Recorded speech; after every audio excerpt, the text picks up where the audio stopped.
This month, ang ating mga messages ay tungkol po sa mental and emotional health po. Supposedly ay October kasi yan ang month for mental health month, kasabay ng Pastors Month. Ewan ko kung sinadya talaga to na yung mga pastor ay may problema sa mental din.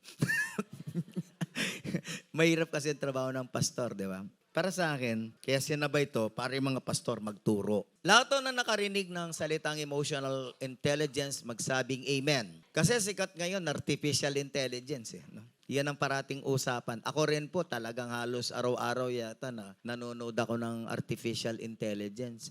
Kasi gusto ko lang pong maintindihan ninyo na every one of us now must really understand also yung artificial intelligence. Kung kayo ay may cellphone, nag-artificial intelligence na kayo sigurado. Amen. Google, di ba? Ngayon, meron ng Meta AI, AI Chat BOT. No, sino po yung gumagamit na ng ganon? Magsabing amen. Yung mga nag-amen, yun eh, Brother Chris. Almost everything now they don't ask Google anymore what they ask from Meta AI eh. Alam nyo, grabe ano, gusto ko ng embutido, paano gawin ang embutido? Sasagot yung AI, ganito gawin ang embutido.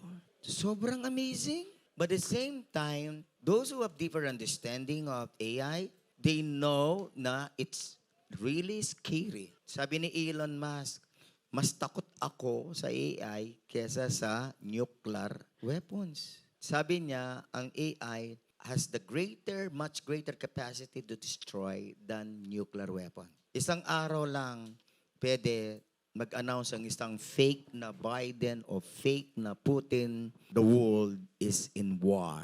Grabe, magliliparan lahat ng mga Scud missiles dyan, mga nuclear dyan. Di ba? And we're now at the brink actually. Please pray, but don't be afraid. Sasabihin ko lang sa inyo totoo, if you're not listening well to news, we're at the brink of war actually, of World War III. Hindi ko po kayo tinatakot. Kapag po nagtuloy ang giyera ng Iran at saka ng Israel, which is now naggigirian na, no? Nag-ano na sila eh, nag-atakihan na sila, no? First round. Pagka nagkaroon daw ng full-blown war, ay baka magkaroon ng World War III. Karoon na ng world. Kasi tutulong ang Russia, tutulong ang NATO, ang Amerika, di ba? China, mag-i-involve, North Korea. Okay, anyway, ang pinakamahirap nga talaga ngayon ay artificial intelligence. Kaya importante ang emotional intelligence. Amen? Sa lahat ng mga nararanasan nating maraming mga problema, kailangan ng emotional intelligence para hindi ka magkaroon ng anxiety. Amen? Emotional intelligence is so essential in life. At no offense to the parents, you have to raise emotionally intelligent children. But for you to be able to do that, you have to be one first.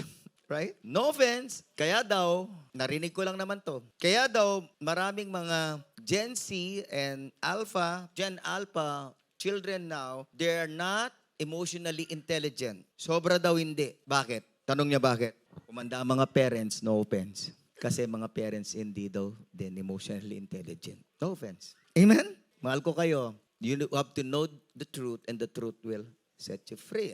Kasi emotional intelligence is not only about having a good intelligence so na you have control of yourself, of your emotion, but you understand the emotion of others. Amen? Okay, let me start with 3 John 1:2. Everybody, read the word of God. 1, 2, 3, go read. Beloved, I pray that all may go well with you and that you may be in good health as it goes well with your soul. This is the will of God. What is the will of God? That all may go well with us. Sa ating health, sa ating soul. And emotion is included in the soul. We've been created by God as tripartite being. Ibig sabihin, 3 po yung bahagi ng ang pagkalikaan ng Diyos sa atin, body, soul, and spirit. Although yung spirit is dead, nagiging alive lang yon kapag na-born again. Kapag nagkaroon ng tinatawag na regeneration, narinig ang gospel, nanampalataya kay Jesus. So doon nagiging alive. Kaya nga po yung mga taong hindi regenerated, they cannot have they cannot be well with their spirit. Only those who are spiritually alive can be well with their spirit. Ito yung kalooban ng Panginoon. Maayos ba yung kaluluwa mo? All goes well ba? All go well ba with your soul, with your emotion? Sino po dito magsasabing, ayos lang ang aking emotion? Magsabing, praise God. Salamat sa 1/20th. Wala pa sa 1/10 ang sumagot. Amen? So yan ang kalooban ng Lord. That's why it's our message. But because now, understandably and obviously, apparently, many people, yung kanilang soul, yung emotions nila don't go well. Outburst of emotions, di ba? At sobrang mabilis ma-down, mabilis mag-quit, discourage, dami. Mapagalitan lang, hindi na kumakain. Amen? Pagbawalan lang mag-cellphone, gusto nang magtali sa liig. So that means emotion is not intelligent. 1 Thessalonians chapter 5, verse 23. Let's read. 1, 2, 3, go read.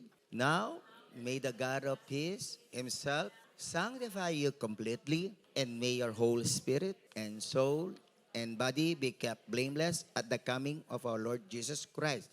So, ang gusto ng Panginoon dito, masanctify yung ating whole spirit, soul, and body. Total. But we are talking about soul.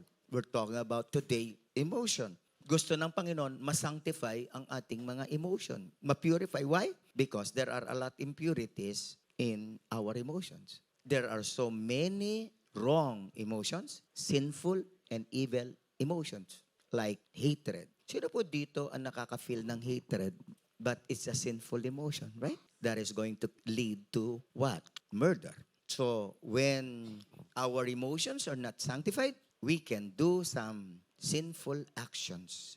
These lead to sinful actions na magkakaroon din ng matinding consequences sa ating buhay. Almost all people in the jails now, hindi sila emotionally intelligent kung bakit sila nandun. Kaya kapag hindi emotionally intelligent ang isang tao, kahit lawyer pa, nung maraming mga balita, may mga lawyer na nagkakaroon ng road rage, ayun, namaril, nakulong. Tihangki, di ba? Di ko alam kung kilala nyo yun. Kami lang ni na Brother Chris yata nakakilala doon. Pero siguro kilala nyo yung Koreano na natalo sa sugal nung isang araw. Amen? Ayun. Pagka hindi emotionally intelligent, maghuhubad. Magdadrive na nakahubad. At ano pang gagawin ng isang taong hindi emotionally intelligent? Ibabangga sa shell. Kotse. Hindi po. I'm just making this light, but this is really serious. I'm not, ano bang tawag doon? Hindi ko naman po hinahamak ang mga taong nagkakaganito. Hindi po. Pero yun po talagang reality. What is the definition of emotional intelligence? This is a little bit long, pero mas maganda na maintindihan ninyo kasi para naintindihan ninyo, ano ba yung sinasabi ni Pastor? And this definition is not my original. Kinopya ko lang naman sa Google din. No. Basahin natin. 1, 2, 3, go read.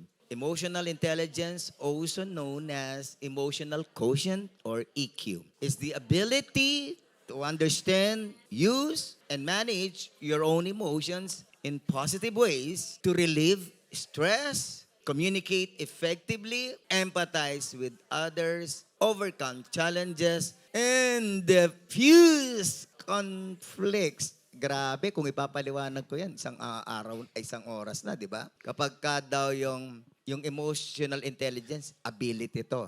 Everybody say ability. So this ability should become your ability and my ability. Sino po dito gusto magkaroon ng ability ng emotional intelligence? Magsabing amen. This is not an option. Hindi ito pwedeng, hindi pastor, hindi para sa akin yan.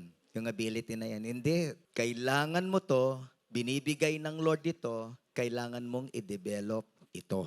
Your responsibility. This ability is your responsibility. If you possess it, if you develop it, it's your responsibility. If you don't possess emotional intelligence, then you're not responsible enough na makuha to, mapossess ito, at ma-develop ito. Lahat ng mga kinakausap ko po dito na responsible na tao magsabing, praise God. Emotional intelligence is the ability to understand. So kailangan ito'y ability to understand your own emotions. Ano ba yung mga emosyon mo? At ano ba yung mga iba-ibang emosyon sa buhay mo? Lalong-lalo na yung ability to understand your negative and wrong emotions. Importante yun. And then, it's the ability to use these emotions in positive ways. Manage your own emotions. Kailangan ima-manage, mga kapatid. Kokontrolin, re-regulate. Manage your own emotions in positive ways. Kasi bilang tao, alam nyo ba na dito talaga maghahalo yung negative at saka positive. Pagdating sa second life, sa hell, puro negative ang emotion doon. Hatred, anger. Pagdating sa langit, puro positive naman. Wala nang negative emotions doon. Dito lang sa lupa talaga, ang may battle ng negative and positive. Dito ka lang magre-regulate. Dito ka lang magmamanage. Pagdating sa second life, no problem. Kaya walang pupunta sa impyerno. Sabihin mo sa mo, walang pupunta sa impyerno. Kasi puro negative emotions doon. Positive ways to relieve stress. O yun, alam mo ba ninyo, ang mga ka-stressan sa buhay, ang halos lahat ng pinagmumulan, emosyon. Negative emotion. Amen? Lalong-lalo na galit. Ay, alam niyo po kung ano yung nakakasobra nakaka-stress. Sabihin mo sa katabi mo, jealousy. Jealousy. Envy. Discouragement. Di ba? Negative self-image. Kaka-stress. Communicate effectively, no? So, kapag ka may emotion ka, na ma-manage mo, may emotional intelligence ka, nako-communicate mo effectively, nako-communicate mo ang yung emotion in a good way, not in a destructive way. Kakaroon ka ng tinatawag na discrete expressions of emotions like anger. Sino dito hindi nagagalit? Pwede magtaas ng kamay. Pagka nagtaas kayo ng kamay, next week, meron na kayo rebulto sa harap. Kaya lang regulate emotional intelligence. Amen? Hindi naman naiwasan eh. Hindi nagagalit. No? Pero ang magagawa mo, ma-manage mo yun para hindi ka ma-stress. Ma-communicate mo yung galit mo in a positive way. And then you can also empathize. Meaning to say, you put yourself in one's shoes. Naku, parating yun ang definition ng empathize eh. Pero ang ibig sabihin nun, yung mailagay mo yung buhay mo, yung sarili mo doon sa sitwasyon niya ngayon. Pero that's also dangerous. That's also very dangerous if you're not equipped to do empathize. Naku, ang hirap niyan. Madali lang sabihin, pero mahirap talagang gawin. May danger din ng mag-empathize. Akala nyo. Which sometimes inaano sa word na sympathize o sympathy. No? Sobrang empathize, grabe, ikaw nag-i-internalize ng lahat ng problema niya. Patay ka dyan. Di ba? Empathize with others, overcome challenges, and what? Diffuse conflicts. Ay, mga emotional intelligent pala. When there is the presence of conflict, parating meron, di ba? Meron ba parate? Sa bahay, di ba? Sa mag-asawa, sa magkapatid. Tama ba, Sislin? Sislin, mabait eh. Mabait yung mga anak mo. Diffuse conflict. Kaya lang, Jelly, kailangan mo ng emotional intelligence sa panahon ito. Nawala si, anong pangalan ng asa mo? Haven. Si Haven. Yeah, losses. Yung loneliness, grief. Kailangan ng emotional intelligence dyan. Lahat na nakakaintindi ng emotional intelligence, magsabing amen. Oh, lahat ng gusto ngayon ng emotional intelligence, magsabing amen. Lahat ng mga gurus, expert, mga psychiatrists sa emotional intelligence, they see these 5 qualities. 5 qualities, mga 5 factors in emotional intelligence. Can I show you 5 qualities of emotional intelligent people? Kapag kadawang tao, sabi nung mga psychiatrists, ay emotionally intelligent, meron siyang high degree of self-awareness. Self-awareness, ibig sabihin, kilala mo yung sarili mo. And in order for you to understand, to be aware of yourself, is that you reflect often of your thoughts, of your emotions, and of your behavior. Kasi nga, yung ibang tao, hindi nagkakaroon ng meditation, reflection, kaya kulang ng self-awareness. And sa totoo lang, mahina ang Pilipino pagdating sa self-awareness. Mas aware tayo sa iba. Chismis, di ba?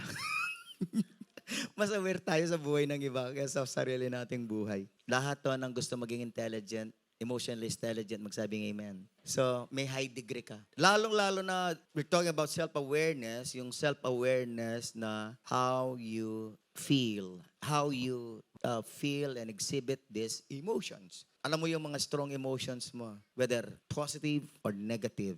Mga I, madaling masayahin. You're aware of that. Yung iba naman, melancholic, malungkutin. You have to be aware of that. You have to have self-awareness of your emotions, especially the ones that lead to destruction, like anger, jealousy, tsaka yung mababang mga emotions na nakaka-down sa'yo. Emotionally intelligent people have a strong ability to self-regulate, self-control, self-manage, no? Kaya napakaganda na emotionally intelligent ka na nare-regulate mo yung emotion mo. Especially doon sa extreme at saka maling emotion. Like falling in love with wrong people. Sabi nga, may nagtanong, is falling in love wrong? Definitely, it's not. But if you fall in love with wrong people or wrong age, wrong time, it's wrong. Amen? Kasi ngayon, merong mga deception na basta na-in love ka daw kahit anong edad, okay. Anong okay?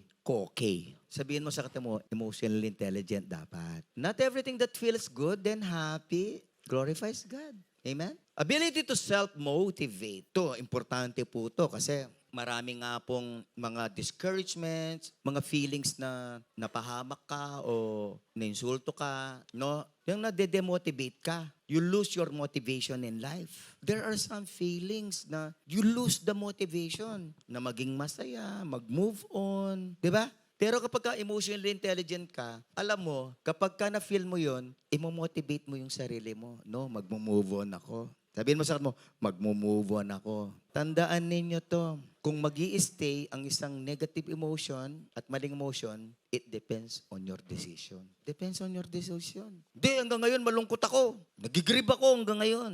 Of course, we respect yung grieving stage. Pero grieving stage shortens or it lengthens, stretches longer, depends on your decision. Amen? Depends on your processing, mental processing and decision.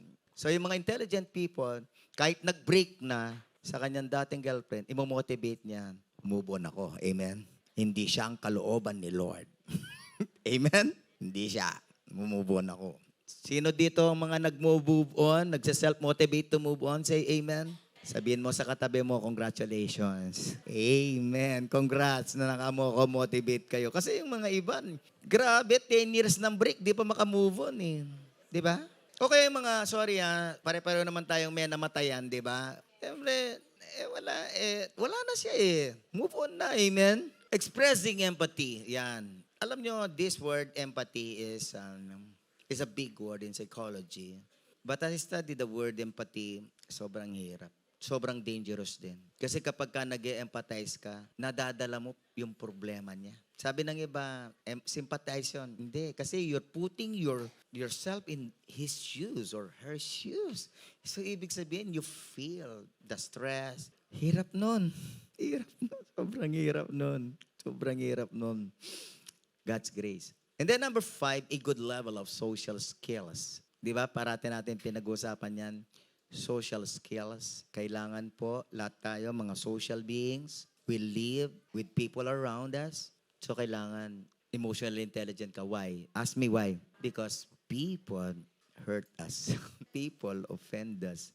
Pagka na-offend ka sa sinabi niya at sa ginawa niya, buti na lang si Jelly hindi na-open sa akin. No, Jelly? Okay, now, let me go. So, when you study emotional intelligence, you will encounter all these 5. You will encounter all these 5. And I really instruct yung mga kapatid na, read. Kung ano-ano man ang mga binabasa mo, please, babasahin mo to. Ngayon, meron ng mga videos, meron ng mga presentations. Panoorin mo, lalo-lalo yung mga TED Talks. Pinapanood ko yung mga TED Talks sa emotional intelligence. TED Talks. Sinanood ng TED Talks? Ayun, merong salamat sa isa. Anong puro vice ganda talks kayo, ano? Ayan. Please naman, makinig naman kayo ng TED Talks. Sabihin mo sa kanmo, manood ka ng TED Talks, no? Pero may danger din ng konti, no? Dapat nagpe-pray ka rin sa TED Talks, ha? Nagpe-pray din kayo, baka equate ninyo yung TED Talks na Word of God, ha? Wag naman, okay? Wag naman. Pero matututo ka talaga. Ako, I enjoy listening to TED Talks. Meron akong app na TED Talks. Ang ganda ho ng mga TED. Parang nagsasalita lang sila. state, sasalita sila sa mga iba't ibang issue. Pero very intelligent, mga expert yung mga in-invite nila doon eh. No? Lahat ng area, business, kahit ano, pinag-uusapan nila doon, anxiety, kahit ano subject. Okay, ngayon pa lang, prepare nyo ang mga sarili nyo mga kapatid. Emotionally intelligent kayo. Amen? Okay. Number 1, understand the processes of emotional intelligence. No, ano ba yung proseso nito, no? Para maging emotionally intelligent ka. Number 1, mabilisan. Emotional intelligence is being controlled by a good and healthy mind. Amen? You cannot be emotionally intelligent if you don't have good and healthy mind. Amen? Kaya, ang magdidictate ng motion mo, yung isip mo. So kung ano yung nararamdaman mo dito at pinapakita mo, yun lang yung mga resulta ng isip mo. It reveals your mind. It reveals your thought processing. 2 Timothy chapter 1, verse 7, For God hath not given us the spirit of fear, but of power, of love, and of a sound mind. Pinagpala talaga tayong lahat ng mga Kristiyano kasi tayo binigyan ng power, love, and sound mind. Lahat ng gusto na magkaroon ng sound mind, magsabing amen. So, a sound mind is going to produce what? Sound emotions. Number 2, good and healthy mind is filled with good thoughts and truths. Obvious. Tama? Why? Kasi kapag ang mind mo is filled with bad thoughts and lies and deception, yan ang lalabas sa emosyon mo. Mali. Masama din ang lalabas. But your mind is not good. If you don't feed your mind with good thoughts and truths, wala, yan ang lalabas. Philippians 4:6, inuutusan tayo kung anong dapat nating isipin. You know what? We have to be intentional with our thinking. Kailangan intentional ko kung anong iisipin mo. Kung ano yung mga binubulay mo sa isip mo. Kung anong pinapasok mo sa mind mo. Kailangan intentional ka. Kapag hindi ka intentional, like for example, now, social media, Gen Z, Alpha, at maraming Pilipino, kahit mga millennials, kahit mas matanda pa sa millennial, Generation X, baby boomer, hindi intentional. Kung ano ang ilapag, yun na. Kaya, yun na nagiging laman ng isip. Matalino nga ang artificial intelligence, yung tinatag na algorithm. Pagka pinanood mong isang bagay, ang susunod na i-feed sa'yo, yung kapareho niya, related, connected. Di ba? Manood ka nga ng YouTube ngayon. Pagka pindot mo sa YouTube, pinanood mo yung Israel News, susunod na mga ipapakita sa'yo, Israel News. Pagka pinindot mo doon, bubble gang, lahat lalabas, bubble gang. Diba? But you have to choose. Finally, brothers and sisters, whatever is true, whatever is noble, whatever is right, whatever is pure, whatever is lovely, whatever is admirable, if anything is excellent or praiseworthy, think about such things. Sabi niya doon, think about, ito daw ang isipin mo. That's your personal responsibility. Yun ang isipin mo. So, anong isipin mo? True? Noble? Anong isipin mo? Right? Pure? Lovely? Admirable? Praiseworthy? So, may instruction ng Bible, amen? Kung ano dapat nating isipin. Kasi kung hindi mo intentional na iisipin ang mga bagay na to, then Satan can enter the picture and can lead your mind to think of other things. So be responsible with your thoughts, with your decisions, kung anong iisipin mo. Number 3, good thoughts are thoughts from God and His words. Sino po naniniwala? Magsabing amen. Good thoughts are thoughts from God and His words. Wala na. Yan na yung bottom line. Number 4, emotional intelligence is about the ability of sorting out of good and right emotions from bad or wrong or negative emotions. So kung ano yung laban ng isip mo ngayon, yung damdamin mo, maano na yan, maapektuhan na. So kapag may emotional intelligence ka, masosort mo na, mapipili mo na, and the Holy Spirit is with us to help us discern. I-discern mo ano yung good at saka yung right emotions from bad. And then, number 5, ito na yung emotional intelligence, is the ability to choose what is good and positive thoughts to influence our emotions. So kung ano yung mga positive thoughts, yun na yung mag-i-influence sa emotions. So it really depends a lot on your processing, mental processing. Emotional intelligence depends a lot on your mental processing. Kaya lang, kapag ka nasanay ka na, naging habit na ganito yung emosyon mo, wala nang mental processing. Hindi mo mental process. Hindi mo pinrocess. Kaya nga ngayon, ang challenge ngayon, mga kapatid, i-process mo. Sabihin mo sa mo, i-process mo. Yung lahat ng mga nararamdaman mo, kaya nagdo-dominate yung negative, Hindi na process. Hindi na process ng mabuti by the guidance of the Holy Spirit. Kaya yun ang automatic na tinatawag na emotional response. Automatic emotional response. Lahat tayo, merong automatic emotional response. Amen? Meron. So kung na-process mo mabuti, ayun, malaki ang chance na, uy, eto na. Dito na naman ako sa situation na to, na-process ko na to. Yung asawa ko, sinermon na naman ako, na-process mo. Eh di, hindi ka na magagalit, di ba? So yung mga tinatawag na mga mundane and daily routines, dapat pinaprocess mabuti para hindi pa ulit-ulit yung emotional response. Sino dito may self-awareness na paulit-ulit lang yung nagiging behavior natin? Paulit-ulit lang ho. Ngayon, if you were hurt and others are hurt, it's time for us to learn. Amen? Maging emotionally intelligent ho tayo. Process ho tayo. Process. Lalong-lalo na yung mga youth. Kailangan youth process. Mental processing. Amen? Lahat ng mga nararamdaman ninyo. Kasi ngayon, napagalitan lang. Gusto na mag-quit. Quit na ako! Quit na ako.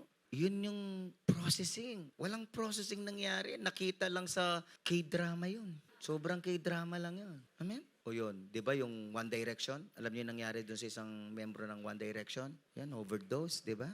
Yung mga nagda-drugs, hindi nagpa-process eh. Gusto nila instant relief. Sabihin mo sa kata mo, walang instant relief. Magkakaroon ka lang ng instant relief kung yung mental processing mo established. Sino po dito ang gusto maging kalmando? Hindi magagalitin, magsabing amen. Amen! Pati ako, siyempre. Pinaprocess o yun. Pinaprocess o yun. Amen? Kasi kung hindi o natin, gusto maging kalmado, grabe. Mental processing, right? Amen? Di ba? Ako rin, mental process ko pa rin yun, Brother Chris, hanggang ngayon. Galit pa rin ako. Hindi na kayo mag-drive. Okay, 7. Developing emotional intelligence. Lahat ng gusto mag-develop, magsabing amen. I'll try my best na maging mabilis. But sometimes, my best is not good enough. Emotional intelligence number 1 is, must come from God and His words. Amen! Oo, hindi kasi nga, meron kasing mga emotional intelligence na tinatag na techniques. Techniques. Like for example, isa sa mga technique dyan, yung breathing. Exhale. Inhale. Nakakatulong mo. Uminom ng tubig. Yung iba, effective sa kanila, malamig. Yung iba sa kanila, effective, mainit. Pero, siyempre, masarap ang Matayos coffee. Amen. Tsaka yung Ninong's Cafe, di ba? Masarap yan. Amen. So, you know what? Kaya yung pong iba hindi makaalis sa paninigarilyo. Kaya hindi makaalis sa paninigarilyo ang maraming mga tao kasi nagbibigay yon ng relief. Relief sa stress. Nakakaisip daw sila ng maayos pagka naninigarilyo.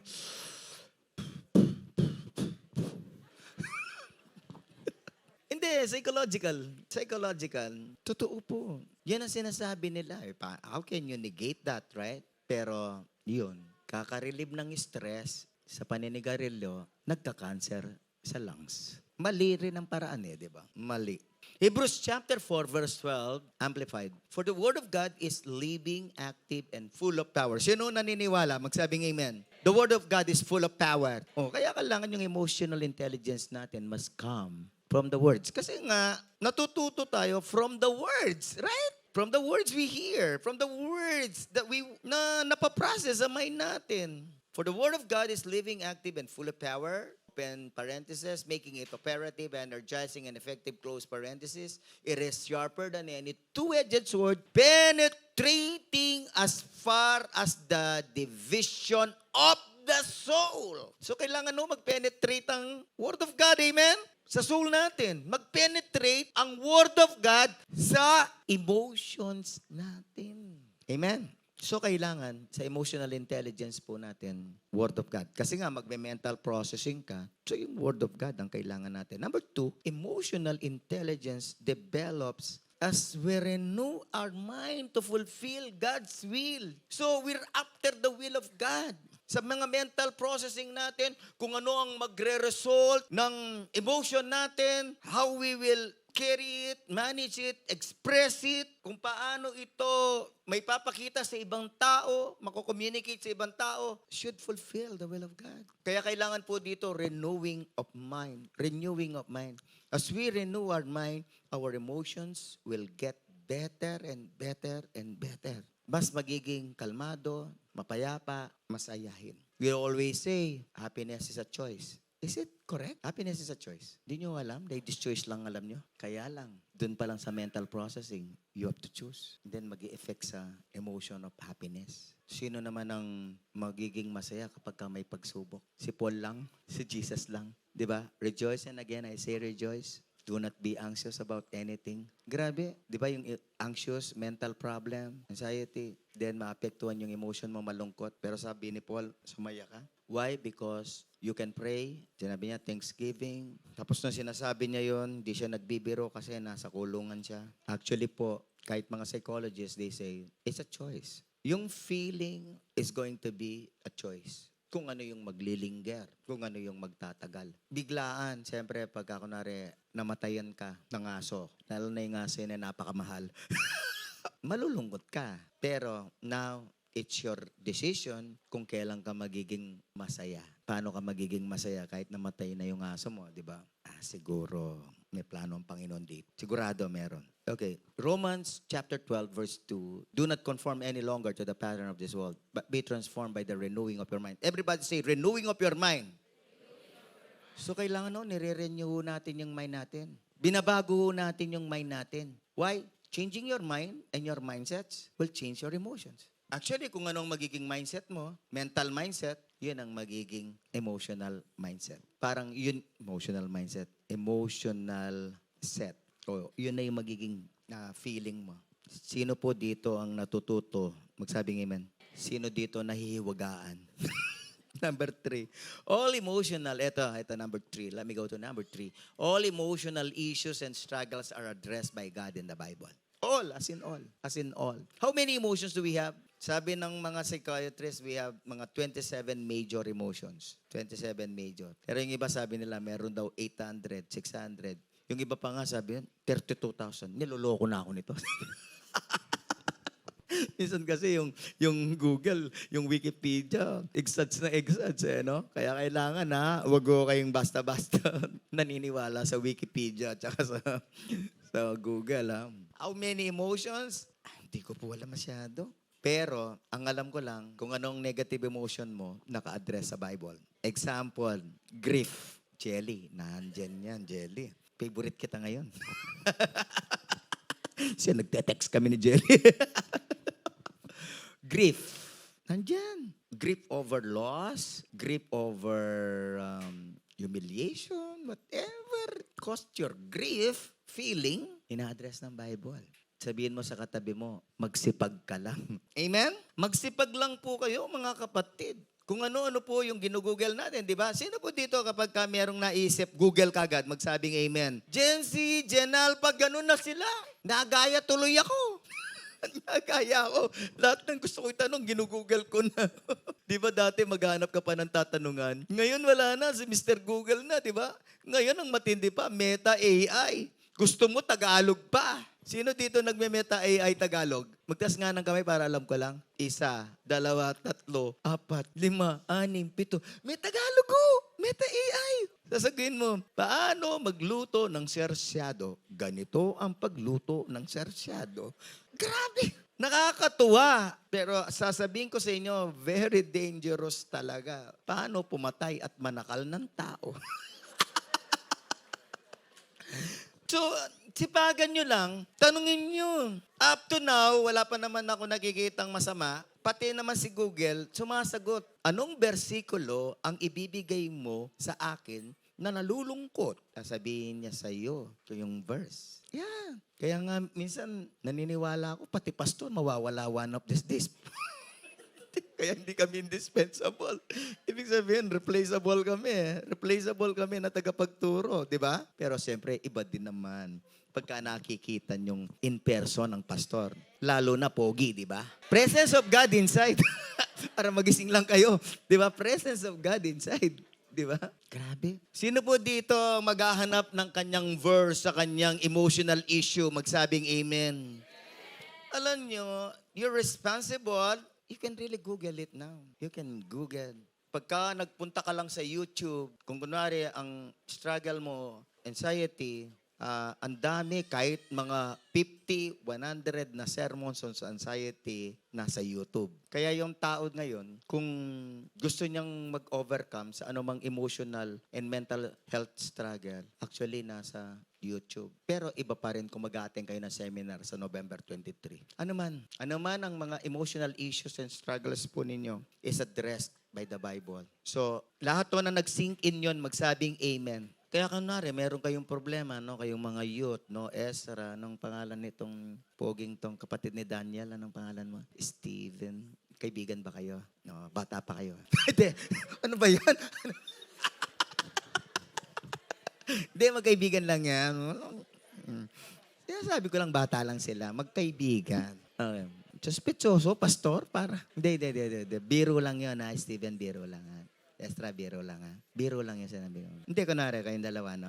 Steven, Ezra, meron kayong emotional struggle. Kunwari, pinagalitan kayo ng parents nyo. Mari-research nyo na. Pinagalitan ako ni Mami Che, anong gagawin ko? Alam niyo ba yun, mga youth? Lahat ng mga Gen Z dyan, alpa magsabing amen. You can Google it. Ngayon, pag ayaw niyo sagot ni Meta AI, tanungin niyo na lang mentor mo, mentor, pinagalitan ako ng mami ko, anong gagawin ko? 'Di ba? Pero kapag ka ikaw ay reflective, kaya nga I'm encouraging meditative lifestyle or reflective lifestyle. Kayong dalawa ng Panginoon, kayong dalawa ng Holy Spirit, ituturo niya sa'yo kung anong gagawin mo. Ang una sa lahat, pagka pinagalitan ka, Ezra, magpatawad. Amen? Stephen, pagka pinagalitan ka ni Mami Ophel. Napagalitan mo, magabait ang nanay mo eh. Napagalitan ka ba? Kasi kapag hindi nyo na-process ang mga to, yung mga pinapagalitan o kinokorek, mali yung magiging emotion at saka magiging action. Yung iba, sobrang bilis-bilisan, nabablanko, di ba? Nabablanko sila. Then suddenly, they commit sobrang grievous mistake. Sabi ni Ate Shady, she will tackle in the seminar, suicide. Hindi ko pinopromote ang suicide, but everybody has to be equipped with suicide. Number 4, keep on surrendering all emotional issues, struggles, weaknesses, and wrong and sinful emotions to God. You just have to submit it to God. He cares for you. 1 Peter chapter 5, verse 7. Basahin natin. 1, 2, 3, go. Read. Cast all your anxiety on Him because He cares for you. So kahit anong emotion mo, kahit hindi anxious feelings, any feeling you can cast on God. You can surrender it to God. You can talk about your emotion with God. He cares for you. Sabihin mo sa kata mo, He cares for you. Alam nyo, ang Diyos gumagamit ng tao, pero 50% lang. Ang 50% parati, ang Diyos ang kumikilos. Youth, and anyone here, you must understand this, hindi masusupply ng tao ang lahat ng kailangan mo. Hindi ka mako-comfort ng tao kahit gaano kanyang gustong i-comfort. Hindi ka mako-comfort completely ng iyong parents, ng iyong boyfriend, ng iyong best friend, ng iyong mentor. Hindi kailanman. Ang kompleto lang makakapag-comfort sa atin ay ang Diyos. So do not over-expect from people. Pagka nag-over-expect ka sa tao, yari ka. Magiging totally dependent ka magiging extremely dependent ka sa tao. Do not trust in man. Amen? Trust only in God. So mga kapatid ko, next time, and even right now, you have this emotional struggle, please cast it on God. Cast all your cares. Sa ibang translation yan, cast all your cares on Him. What concerns you? What gives you struggle and what gives you problem? Cast it on God. Surrender it to God. And God is faithful. God is faithful to take care of us. Amen? Kaya one of the things that you have to learn is trust God. Strong faith in God. Kaya mga youth, please strengthen your faith. Parents, if there is one thing that you have always teach your children is yung faith nila kay God kailangan malakas. Yun ang magdadala. Yun ang magdadala ng kanilang emotional health, mental health. Yun ang magbibigay sa kanila ng matinding emotional intelligence. Number 5, the Holy Spirit is our true helper. Amen? Sino po dito natutuwang may Holy Spirit siya? Magsabing amen. May helper na tayo kaagad. May helper na tayo. Nakakatulong ang mga psychiatrists, mga counselors, mga counselor, pero wow, ang helper natin, ang Holy Spirit, ang tawag sa kanya, counselor, comforter, helper. Kaya develop your relationship with the Holy Spirit. Amen? All your emotional struggles, tutulungan ka ng Holy Spirit. Actually, ito po yung gusto natin talagang i-push na message. Yes, we always hear, there are some helpers around us. Pero please, kung madidevelop mo na ang Holy Spirit as your helper, then tama yun. Kasi omniscient, omnipresent ang Holy Spirit. Amen? Kailangan ma-develop natin yung relationship natin sa Holy Spirit. Kasi siya yung helper, comforter, and counselor natin sa lahat ng ating emotional struggles. Dito din makikita yung lumalalim na yung relationship kay God. Kapag lahat merong masarap na relationship sa Holy Spirit. John chapter 14, verse 26, the Word of God says, "But the Helper, the Holy Spirit, whom the Father will send in my name, will teach you all things and bring to your remembrance all that I have said to you." Sino po dito ang naranasan na totoong Holy Spirit? Magsabing amen. Sino po dito ang naranasan na tinulungan siya ng Holy Spirit? Magsabing amen. Sino po dito ang kinomfort na ng Holy Spirit? Magsabing amen. Sino po dito ang kinounsel na ng Holy Spirit? Magsabi ng amen. Getting deeper with that. Palalimin niyo pa, kapatid. Sa panahong ito, ang Holy Spirit ang kailangan natin. Panahon ng emotional and mental health struggles, ang Holy Spirit. Di ba? Kaya kunwari, kinat tayo, Brother Chris, ng tribal. Holy Spirit, help me. O, di ba? Ikaw ay chinismis ng best friend mo. Holy Spirit, help me. Di ba? Di kayo nagkaunawaan mag-asawa. Holy Spirit, comfort me. Mga women, kailangan mo kayo kagad magpa-comfort sa Holy Spirit. Amen? Oo. Talagang minsan, talagang nagagamit kami ng demonyo. Kailangan kayo magpatulong sa Holy Spirit. Amen? Kailangan nagpapatulong tayo ng Holy Spirit. Our struggle is not against flesh and blood, but against spiritual forces of evil. Kaya basahin ninyo yung Holy Spirit, my senior part. Good morning, Holy Spirit. Anong susunod na? Number 6. Spirit-filled life bearing His fruit is the key to emotion. Ito na. Pagka na-master ninyo ito, yung nagbubunga ka ng Holy Spirit, nagmamanifest yung bunga ng Holy Spirit, solve na. Solve na. As in solve na. Why? The fruit of the Holy Spirit is what? Love. Galatians 5:22, joy, peace, patience, kindness, goodness, faithfulness, gentleness, self-control. Against such things, there is no law. So, yung bunga ng Banal na Espiritu, ang Holy Spirit, nasa heart natin, di ba? Nasa buhay natin. O ngayon, supernatural, you will love the unlovable. You will love your enemy. Wow, grabing emotional intelligence yan, bro. Amen? You will have supernatural joy, fruit of the Holy Spirit. Kahit ikaw, wala kang pera, di ba, misis? Yung mga misis kasi pagka walang pera, nalulungkot eh. Parang pinagbagsakan ng langit at lupa eh. So whatever hurts you, you will have joy when you have the Holy Spirit, the fruit of the Holy Spirit. Supernatural eh. Peace. O kahit sino pang manggulo sa'yo, di ba? Nagugulan ako, wala ako ng kapayapaan. So you have the Holy Spirit. You're filled with the Spirit of God, then you have the supernatural. Ay, sabihin ko sa inyo, this is it, pansit. This is it. Kapag ka napuspos ka ng Holy Spirit, sa bunga ng Holy Spirit, yan na, emotional intelligence na yan. Yan ang emotional intelligence. Kasama pa nga dyan ng self-control, di ba? Patience, di ba? Wala na akong time, kaya hindi ko na pinapaliwanag mabuti. And then last, established identity in Christ is a crucial belief to overcome all mental and emotional struggles. Alam nyo, kapatid, I have a few minutes left. I don't want to exceed 1:30. Pero ito yung totoo. Lahat ng matinding mental and emotional struggles, ma-overcome mo kapag ka matatag ang iyong pagkakilala sa iyong sarili kung sino ka kay Kristo. Your identity, I'm a child of God. I'm a disciple of Christ. Amen? Sabi ng 1 John chapter 5 verse 4, last verse, for everyone who has been born of God. Sino po dito mga born of God? Say amen. Born of the Spirit. Child of God. Yan ang ibig sabihin ng born of God. Child of God.